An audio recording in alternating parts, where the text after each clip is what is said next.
Welcome back. Shares of the crypto exchange Coinbase sharply lower today after getting warned by the SEC of potential securities charges. Oppenheimer also downgrading the stock to a market perform, citing an unhealthy regulatory climate.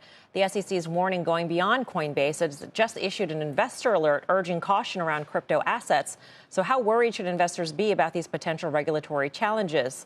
Emily Parker is Executive Director of Global Content at CoinDesk's. Emily, great to have you with us. I guess there's a couple of things. There's this whole maybe flight to safety sort of aspect of Bitcoin going on right now. And then there's the whole regulatory framework, which seems really, it almost seems like the regulators at this point have woken up to FTX. They've woken up to what's gone on in the banking sector as it relates to banks that house crypto assets, like a signature bank. And they're saying we got to crack down. So what's your take on what the environment actually is for Bitcoin? I think it's fair to say that the regulatory environment in the United States is decidedly unfriendly toward crypto right now. So we've seen an SEC crackdown on various companies, various projects. We've seen quite a few even in the past few months. So there's, on the one hand, there's that happening. On the other hand, Bitcoin's price isn't reacting that dramatically to these regulatory developments. And I think there's a few reasons for that. I think one is because in general, what drives Bitcoin's price isn't necessarily crypto related news or Bitcoin related news. Often it has more to do with the Fed or with interest rates. That's been largely what's been driving Bitcoin's price. So even though we've seen this regulatory crackdown in the US, Bitcoin's been doing okay basically year to date. It's actually been doing pretty well year to date. The other thing to remember is that, as we've discussed before in the show, Bitcoin and cryptocurrency is not only a US phenomenon. It's all over the world. So even if the SEC cracks down on crypto and Washington cracks down on crypto, it can still live overseas. And I think we're going to be increasingly seeing that from here on. Are we basically saying, innovation in Bitcoin, innovation in blockchain, we're willing to cede that here in the United States with what is going on a regulatory basis?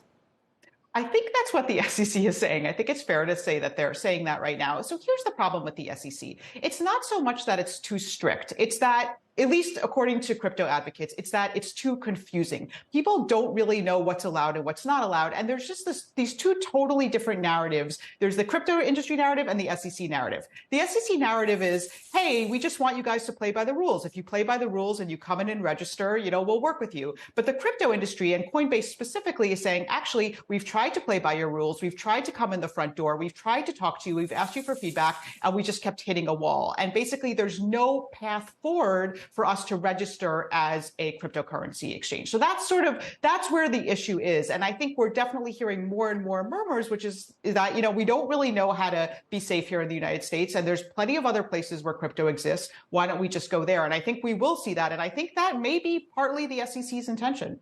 What happens to the VC money, the money invested in these projects? I mean, it's great that at least Bitcoin, the tokens, that asset class is doing well, and that may help the investment case for some of these projects, Emily. But at the same time, I would imagine that VC folks would be having cold feet at this point in terms of putting money into a venture which may not have a clear regulatory path.